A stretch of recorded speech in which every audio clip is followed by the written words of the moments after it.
오늘 우리에게 주시는 하나님의 말씀입니다. 에베소서 1장 1절로 2절입니다. 제가 봉독해 드리겠습니다.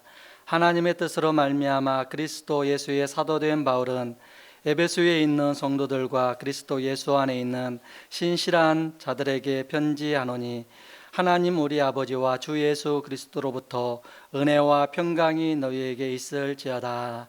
아멘. 오늘 또 예배 자리에 오신 여러분을 주님의 이름으로 축복하며 환영합니다. 특별히 목사님이 계시지 않음에도 불구하고 예배 자리를 사모해서 이 자리에 오신 여러분에게 하나님께서 크게 은혜 베풀어 주시고 더 풍성한 은혜로 우리에게 채워 주실 줄로 믿습니다.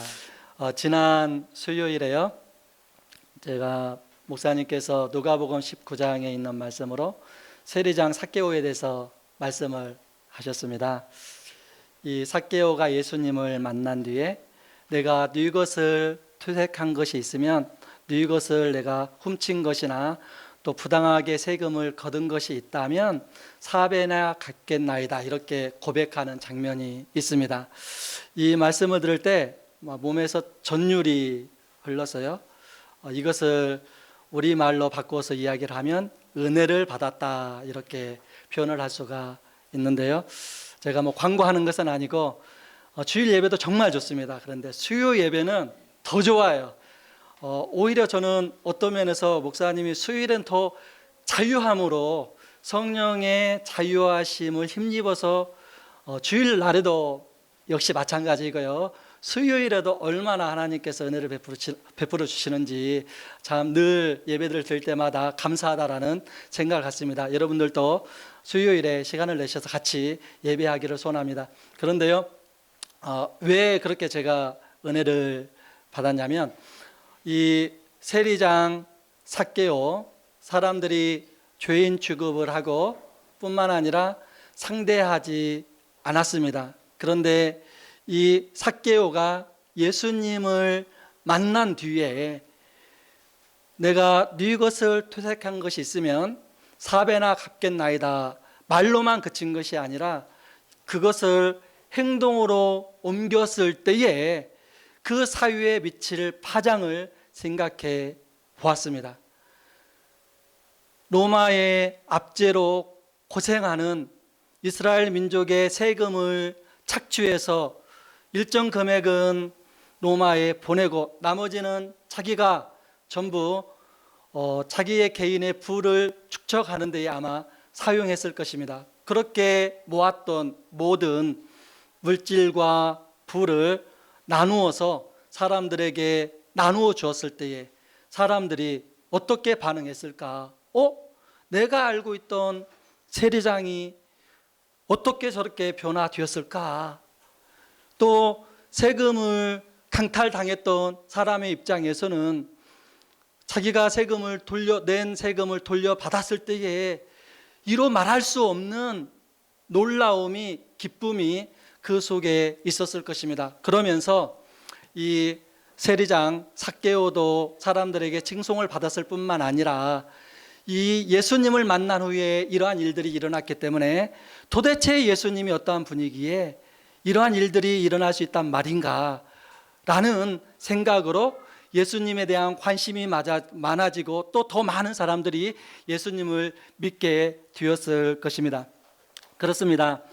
예수님께서 구속사역을 완성하시고 승천하신 후에 이 사도들과 또 많은 그리스도인들의 전도로 많은 믿는 그리스도인들이 생겨나게 되었습니다.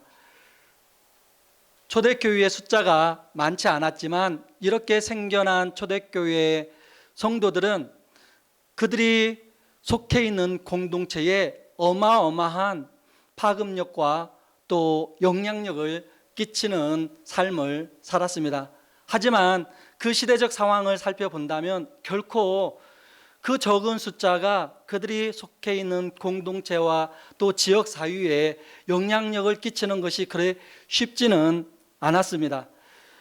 매우 소수였고요, 특별히 유대주의자들과 또 세상의 철학과 우상을 섬기는 이방 사람들에게 공격을 받는 상황이었습니다.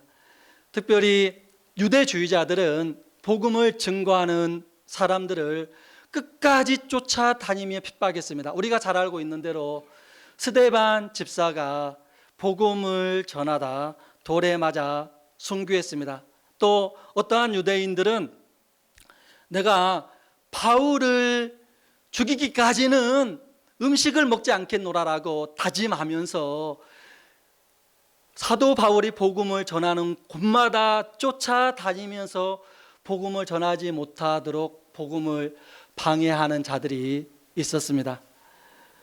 뿐만 아니라 헬라 철학과 또 우상 숭배로 많은 이방인들이 복음에 대해서 이상하게 생각하며 거부하고 또 복음을 믿는 사람들을 아주 사람 취급을 하지 않는, 정상적인 사람을 취급하지 않는 그러한 시대에 살고 있었습니다. 그러나 그러한 환경 속에서도 이 소수에 불과한 초대 교회 그리스도인들은 그들이 살고 있는 사회에 아주 심오한 지대한 영향력을 끼치고 있었습니다. 오늘 말씀의 이 본문의 배경이 되는 에베소 교회도 역시 마찬가지입니다. 이 에베소 지역에요, 이 아데미라는 신전이 잡고 있었습니다. 아데미는요, 이 그리스 신화에 나오는 이 제우스의 딸입니다. 타산과 풍요를 상징하는 이 여신입니다. 그런데 이 아데미를 섬기는 신전이 에베소 지역에 있었습니다. 그 말은 에베소의 모든 사람들이 이 아데미라는 여신을 섬겼다라는 것을 의미하고 있고요. 또 아데미의 여신을 섬기는 섬기는 사람을 돕기 위해서 이것에서 파생된 많은 우상을 통하여서 돈을 버는 장사들이 있었습니다. 여기에다 대고 이 에베소 교회는 마술이 아주 성행하는 지역이었습니다. 우상 숭배와 이방인의 도시지요 마술이 흥행하는 그러한 지역이었습니다. 그런데 이곳에 사도 바울의 전도를 통하여서 예수를 믿는 사람이 생겨나게 되고 복음이 전파되었을 때에 어떠한 일들이 벌어졌습니까? 많은 제자들을 두란노 서원에 모여서 복음을 증거하였을 때에 그들에게 능력이 나타났습니다. 그리고 복음을 전할 때에 그 복음의 소식을 듣고 많은 사람들이 예수를 믿어서 마술을 행하던 사람들이 더 이상 마술을 행하지 않겠노라라고 작정하면서 그 마술을 행하는 모든 책들을 다 모아서 불살랐는데 그 가격이 은 4만이나 되었더라라고 분명하게 우리에게 말씀을 하고 있습니다. 이처럼 초대교회는 성도가 소수에 불과했지만 그들이 진정으로 그리스도인 됨의 정체성을 가지고 삶을 살아갈 때에, 그리고 확실하게 예수를 믿는 것이 무엇인지를 알고 삶을 살아갈 때에 비록 소수였지만, 그리고 예수를 믿는 것이 너무나 힘들고 척박한 상황이었지만 그곳에 영향력과 하나님의 능력을 나타내는 삶을 살았다라는 사실입니다. 그래서 저는 오늘 말씀을 통하여서 그리스도인은 누구인가, 그리스도인의 정체성을 가지고 삶을 살아갈 때에 하나님께서 우리에게 베푸시는 놀라운 능력과 은혜들을 경험하기를 소원합니다. 오늘 말씀에 보면 사도 바울은 이렇게 말씀을 하고 있습니다. 하나님의 뜻으로 말미암아 그리스도 예수의 사도된 바울은 에베소에 있는 성도들과 라고 말씀을 하고 있습니다. 누구에게요? 에베소에 있는 성도들과, 성도들에게 지금 이 에베소서 성경을 쓰고 있는데요, 에베소에 있는 그리스도인들을 향하여서 성도라 이렇게 말씀을 하고 있습니다. 성도가 누구입니까? 이 단어처럼 평가절하되거나 아니면 과용되어 사용되는 단어가 없는 것 같습니다. 이 교회에서 성도라고 부를 때에 여러분들이 느끼는 생각은 어떠한 생각이 듭니까? 처음에 교회 왔을 때에 적당히 부를 호칭이 없어서 성도님 이렇게 부르잖아요. 목사님이나 장로님이 아니면, 권사님이나 집사님이 아니면 성도님 이렇게 부르면 왠지 모르게 내가 성도라고 그러는데 뭐가 빨리 집사가 돼야 되겠다 이런 생각 혹시 안 하세요? 이렇게 성도라는 정말 고귀한 단어가, 아름다운 단어가 교회에서 적당히 이름을 부를 호칭이 없을 때에 사용되는 이 용어로 평가되어서 사용되는 오늘날의 현실을 생각해 본다면 회복되어야 할 단어가 바로 성도라는 단어인 줄로 믿습니다. 또 한편으로는 이 성도라는 단어가 너무나 과용되어서 사용되고 있습니다. 어디에서? 바로 천주교에서 그렇게 사용하고 있습니다. 오늘 본문 말씀에 성도라 이렇게 번역된 우리 말씀에요, 영어로 세인트 이렇게 이야기를 하고 있는데요, 천주교에서는 이 세인트 성도를 성자 이렇게 부르고 있습니다. 그러면서 이 성자를 신처럼 숭배하고 섬기고 있잖아요. 그래서 성자는 누구나 될 수 있는 것이 아니라 특별히 교황이 지명하거나 아니면 성자 심사위원이 덕을 기리고 신앙의 본을 보인 사람들을 성자로 추대할 때에 그 사람만 성자라 이렇게 부르고 있습니다. 그러나 성경은 어느 곳에서도 신앙의 덕을 보이고 특별한 사람만 성자라 이렇게 말씀하고 있지 않습니다. 모든 그리스도인들을 향하여서 오늘 에베소서에 있는 이 말씀뿐만 아니라 빌립보에 있는 교회의 성도들을 향하여서도, 고린도에 있는 교회의 성도들을 향하여서도 하나님께서는 성도라 이렇게 부르고 계십니다. 이 아름다운 성도라는 단어가 우리 말씀교회에서부터 다시 회복되어지기를 소원합니다. 그렇다면 성도라는 의미는 무엇입니까? 성도. 한문을 잘하시는 분들은 바로 의미가 와 닿을 건데요, 이 성도라는 단어는 헬라어에서 하나님께 부름받은 구별된 사람이라는 의미를 가지고 있습니다. 성도는 구별받은 사람이라는 뜻입니다.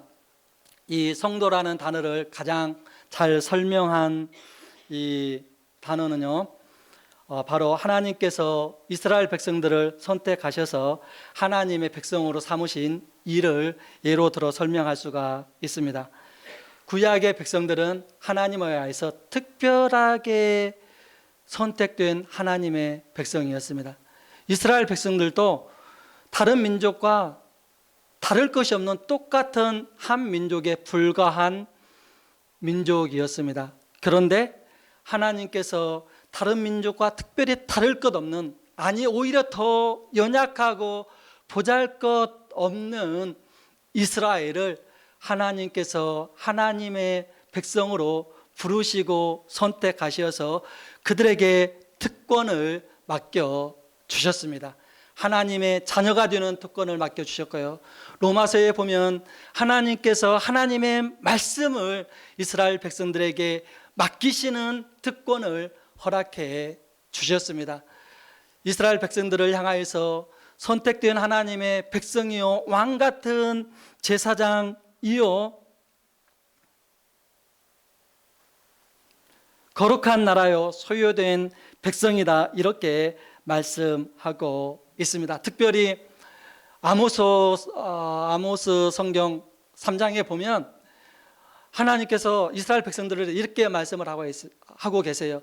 내가 모든 백성들 가운데에서 너희만 알았나니, 이렇게 말씀을 하고 계세요. 하나님은 모든 민족을 창조하셨고 모든 민족을 다 알고 계십니다. 그런데 이스라엘 백성들을 향하여서 내가 모든 민족들 가운데에서 너희만 알았나니 이렇게 말씀을 하고 계세요. 무슨 말씀입니까? 특별하게 관심을 갖고 특별하게 사랑을 받는 구별된 하나님의 백성으로 하나님께서 이스라엘 백성들을 부르셨다라고 말씀을 하고 계십니다. 이와 같이 하나님께서 저와 여러분을 세상에서 구별하여 불러내어서 하나님의 자녀로 성도가 되게 하여 주신 것을 믿으시기를 바랍니다. 그래서 갈라디아서 1장 4절에 이렇게 말씀을 하고 계십니다. 그리스도께서 하나님 아버지 곧 우리 아버지의 뜻을 따라 이 악한 세대에서 우리를 건지시려고 우리 죄를 대속하기 위하여 자기 몸을 주셨으니라고 말씀을 하고 계십니다. 그리스도께서 이 악한 세대에서 우리를 건지시려고, 성도는 예수님께서 이 악한 세대에서 건져 주신 사람이 바로 성도입니다. 세상에 살고 있지만 세상에 속해 있지 않은 존재가 바로 성도입니다. 우리의 시민권은 사도 바울이 고백하고 있는 것처럼 하늘에 있는 줄로 믿으시기를 바랍니다. 그래서 성도는 세상적인 사람이 아닙니다. 세상의 주관을 받지 않습니다.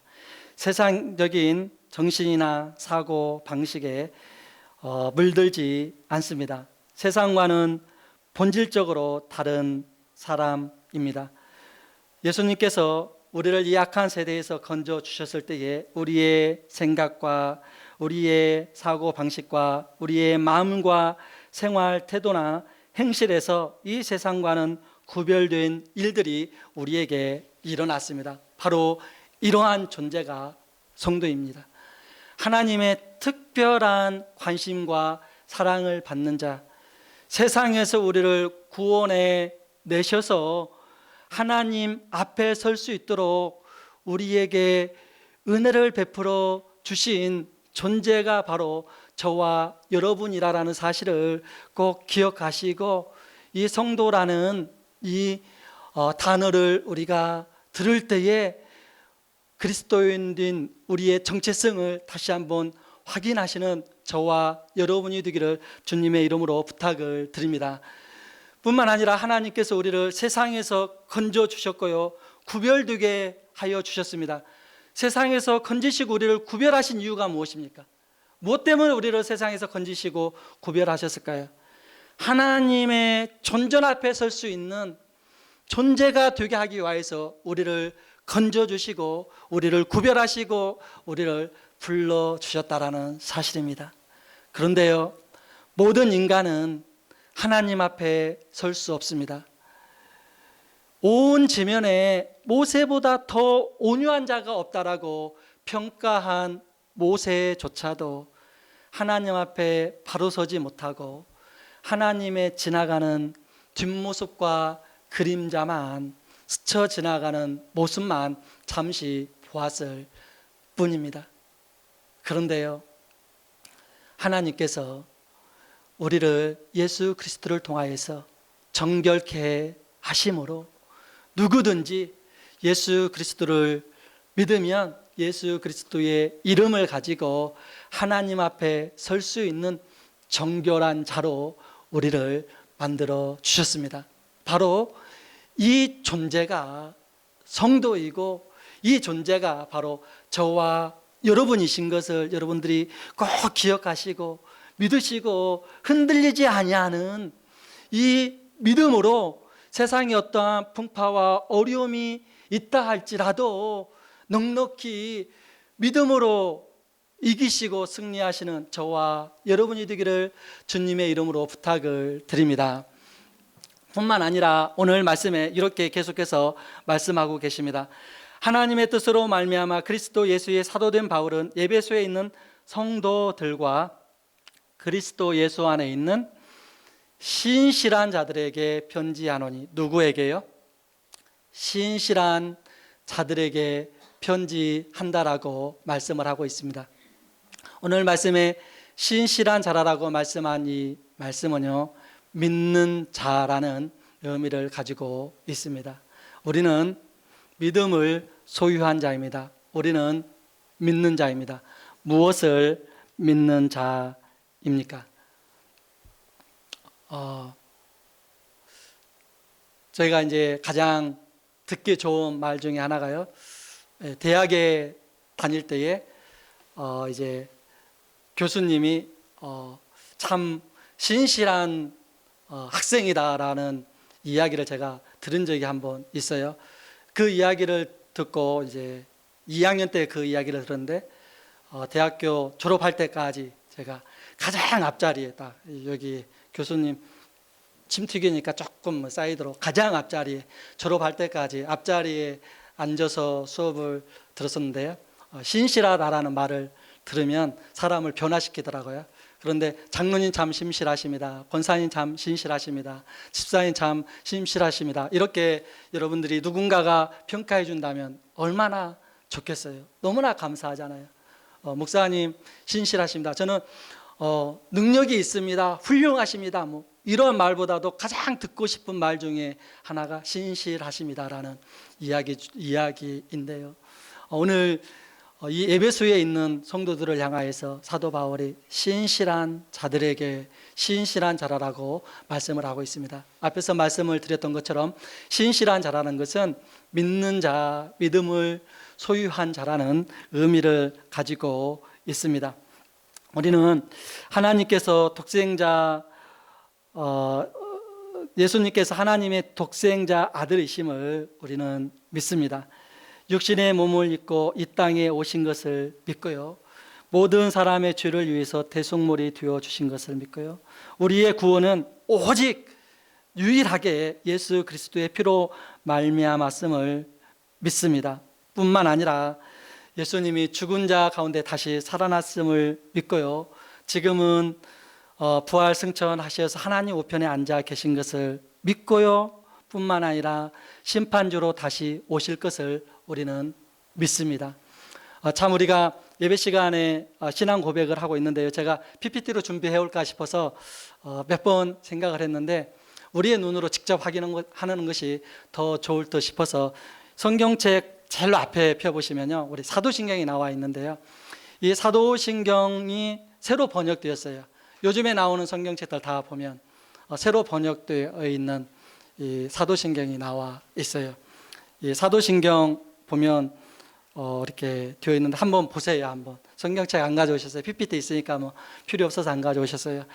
참 아주 의미를 분명하게 우리에게 말씀을 하고 있는데요.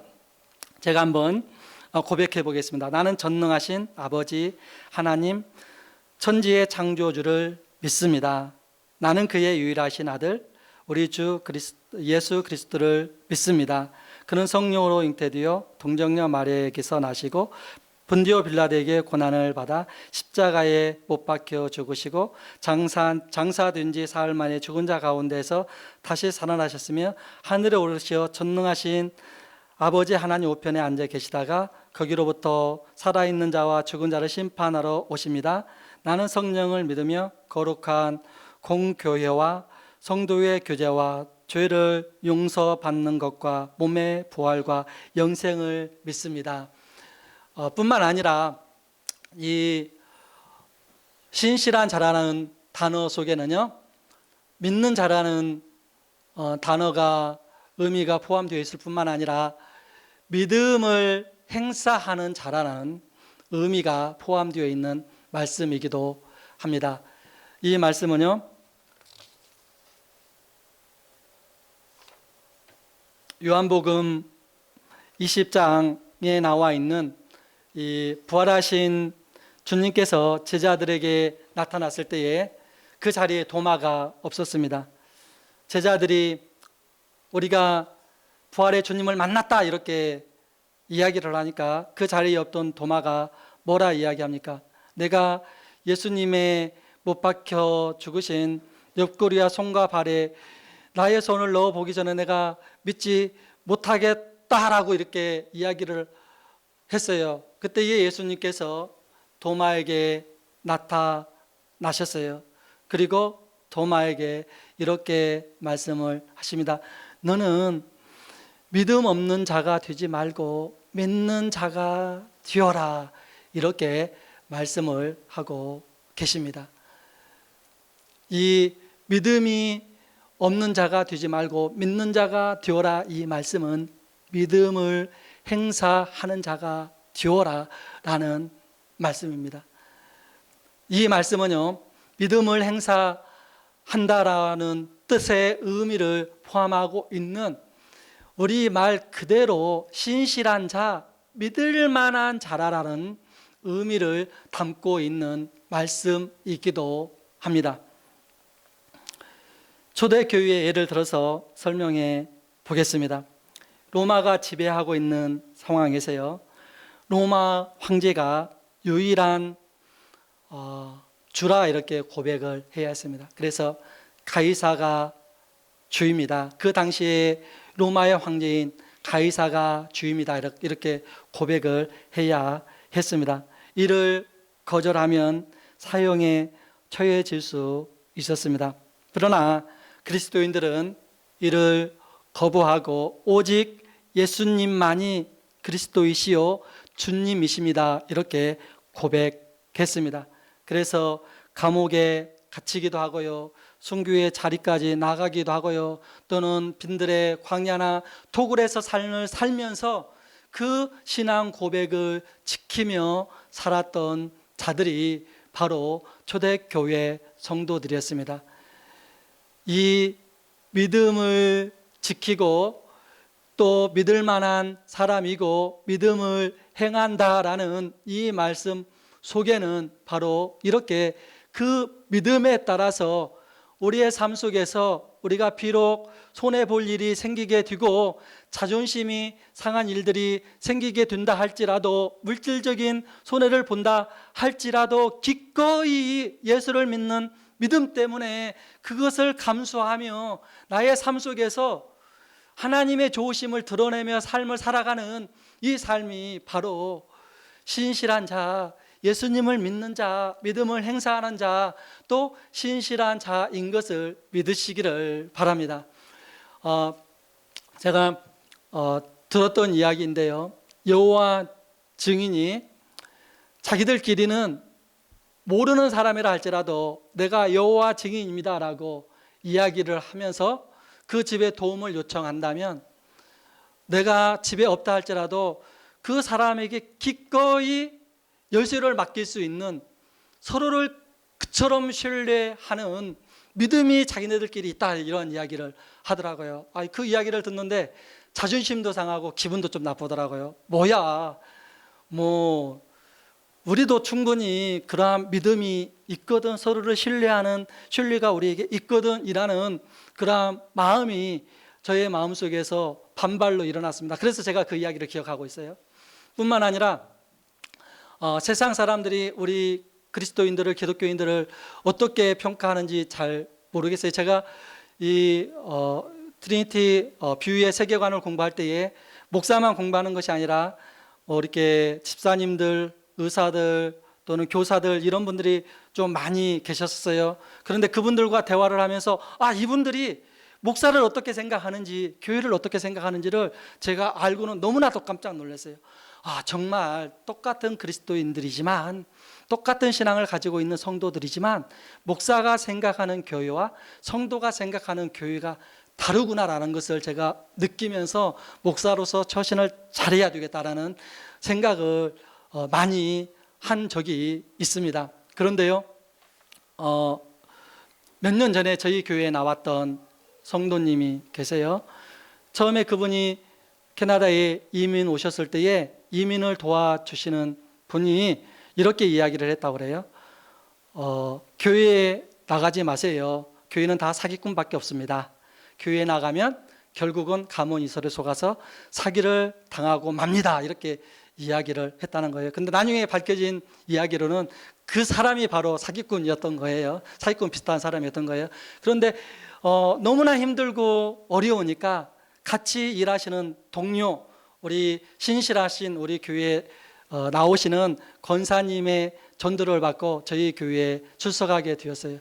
아마 그 권사님이 직장에서 본을 보이지 않았더라면, 신실함을 보이지 않았더라면 그분이 우리 교회에 나오지 않고 아마 그 이민 도와주는 사람이 교회는 사기꾼만 모이는 곳입니다라는 이야기만 듣고 교회에 대한 선입견을 가졌을 것인데, 그렇지 않고 다행스럽게 전도를 받고 교회가 그렇지 않다라는 것을 확인하고 정말 세례받고 너무나 예쁘게 신앙생활을 하시다가 결국은 이민을 못 하시고 한국으로 돌아가셨는데요.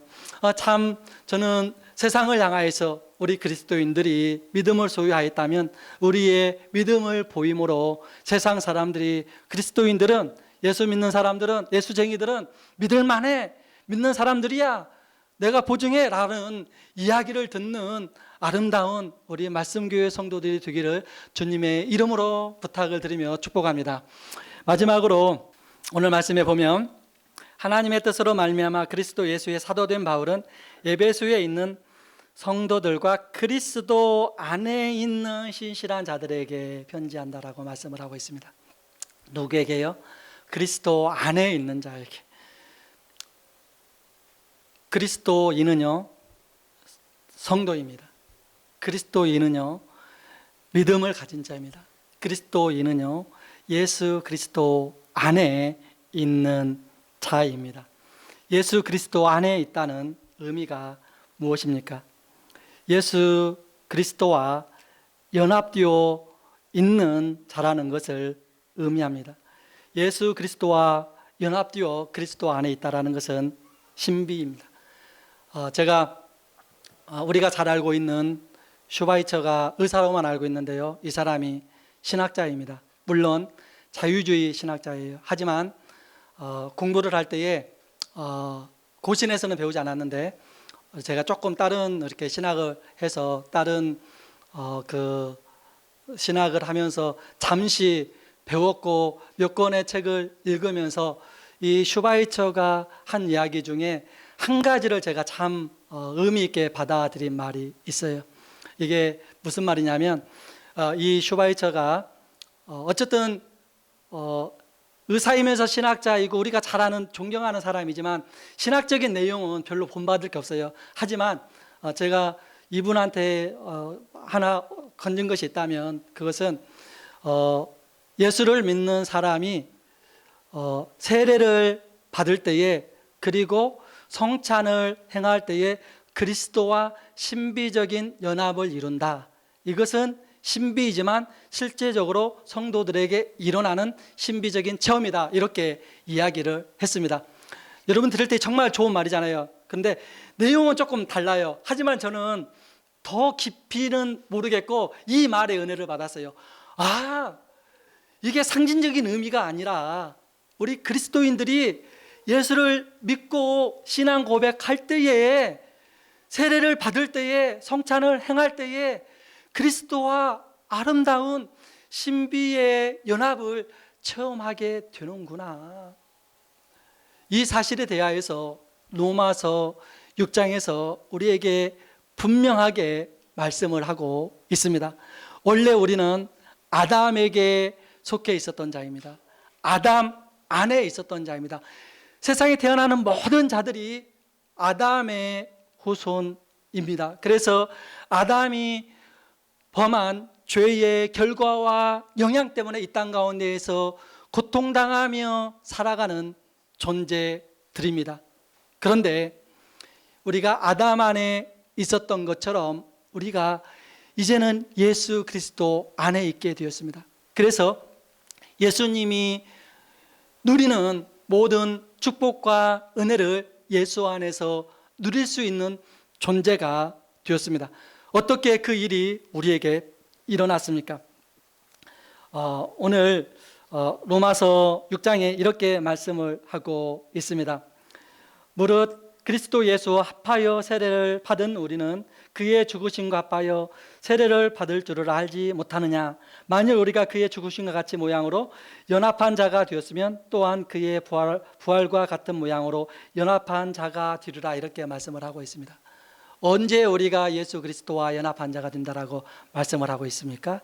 우리가 믿음으로 세례를 받을 때에 우리가 그리스도와 연합한 자가 되고 그리스도 예수 안에 있는 자가 된다라고 로마서 6장에서 분명하게 우리에게 말씀을 하고 계십니다. 그러므로 세례는 정말 중요해요. 하나의 형식적인 의식이고 예식이기도 하지만 내가 나의 믿음을, 신앙을 공적으로 고백하며 그 의식을 행할 때에 하나님께서 성령을 통하여서 우리가 예수 그리스도와 연합할 수 있도록, 예수 그리스도 안에 있도록 성령께서 그렇게 적용시켜 주시는 줄로 믿으시기를 바랍니다. 오늘 세례를 받지 않았다 할지라도 믿음으로 예수 그리스도를 주라 고백하면 바로 이러한 일들이 우리에게 일어나게 될 줄로 믿으시기를 바랍니다. 저와 여러분은 모두 다 한 분도 빠짐없이 예수 그리스도 안에 있는 자입니다. 믿으십니까? 우리는 다 예수 그리스도 안에 있는 자입니다. 그렇다면 예수 그리스도 안에 있다라는 말이 어떤 의미를 포함하고 있는지 혹시 여러분들 아십니까? 너무나 엄청난 일이고 축복이기에 흥분하지 아니하면 말할 수 없는 기쁨과 감사가 우리 안에 있어야 되는데요. 제가 몇 가지만 성경에서 찾아서 뽑아 보았습니다. 우리가 예수 그리스도 안에 있다라는 것은요, 세상이 창조되기 이전에 하나님의 은혜를 받은 자라는 것을 의미합니다. 디모데후서 1장 9절에 영원 전부터 그리스도 예수 안에서 라고 우리를 말씀을 합니다. 영원 전부터 그리스도 예수 안에서 우리에게 주신 은혜대로 하심이라. 영원 전부터 그리스도 안에서 우리에게 은혜를 주시려고 하나님께서 계획하셨습니다. 뿐만 아니라 세상이 창조되기 이전에 우리가 택하심을 입었습니다. 에베소서 1장 4절, 오늘 다 말씀을 보지는 못했지만요, 1장에서만 예수 그리스도 안에, 그의 사랑 안에, 그리스도 안에라는 말이 계속해서 반복되어지고 있어요.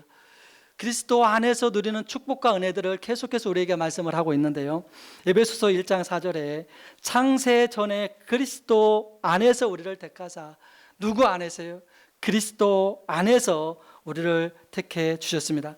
우리는 그리스도 안에서 구원받아 모든 죄를 용서받았습니다. 그리스도 안에서 그의 은혜의 풍성함을 따라 그의 피로 말미암아 속량코 죄사함을 받았느니라. 에베소서 1장 7절에서 말씀을 하고 있습니다. 뿐만 아니라 그리스도 안에서 우리가 의롭게 되었습니다. 그리스도 안에서 영생함을 받았습니다. 그리스도 안에서 우리가 이 땅에 살지만 이 땅에서 천국을 누리며 삶을 살아가고 있습니다. 그리스도 안에서 지금 우리는 예수님이 하나님 우편에 앉아 계신 것과 똑같이 그리스도 안에서 하나님 우편에 앉아서 세상을 다스리시며 세상 가운데에서 왕노릇하는 존재가 바로 저와 여러분인 것을 믿으시기를 바랍니다. 뿐만 아니라 그리스도 안에서 모든 것들이 예가 되느니라라고 말씀을 하고 있습니다. 무엇이 예가 된다라고요? 우리가 하나님 앞에 간구하고 하나님께서 우리에게 약속하신 모든 것들이 예가 되느니라라고 말씀을 하고 계십니다. 누구 안에서요? 그리스도 안에서. 뿐만 아니라 예수 그리스도 안에서 하나님께서 우리 안에 평강과 평안을 허락해 주십니다. 뿐만 아니라 예수 그리스도 안에서 세상에 끊을 수 없는 사랑을 받는 존재가 바로 저와 여러분인 줄로 믿으시기를 바랍니다. 로마서 8장에 이렇게 우리에게 분명하게 말씀하고 계십니다. 내가 확신하노니 사망이나 생명이나 천사들이나 권세자들이나 현재일이나 장래일이나 능력이나 높음이나 기쁨이나 다른 어떤 피조물이라도 우리를 우리 주 그리스도 예수 안에 있는 하나님의 사랑에서 끊을 수 없느니라. 누구 안에서요? 우리 주 예수 그리스도 안에 있는 사랑 안에서 우리를 끊을 수 없느니라라고 분명하게 우리에게 말씀하고 계십니다. 그리스도인이 누구입니까? 성도입니다. 하나님께서 구별하여 불러주신 자입니다. 세상에 그 누구도 하나님의 존전에 갈 수 없는 자들이지만 예수 그리스도의 은혜로 정결함을 받아서 하나님 앞에 담대히 나아갈 수 있는 자격을 얻은 자가 바로 성도입니다. 뿐만 아니라 예수 그리스도를 믿는 자이고 그 믿음을 행사함으로 세상이 감당치 못하는 능력을, 하나님의 좋으심을 세상 가운데 드러내는 삶을 살아내는 존재가 바로 그리스도입니다. 더 나아가서 그리스도인은 예수 그리스도 안에 있는 자들입니다. 그러기에 세상의 그 누구도 우리를 하나님의 사랑에서 끊을 수 없는 존재가 바로 저와 여러분인 줄로 여러분들이 믿으시기를 바랍니다.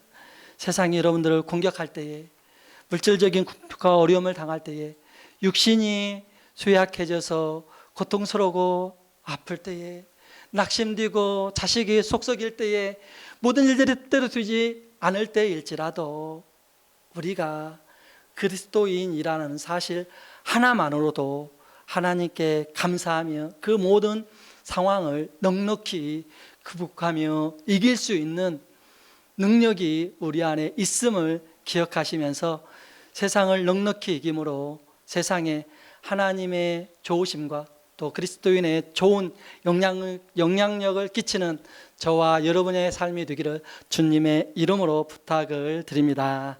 기도하겠습니다.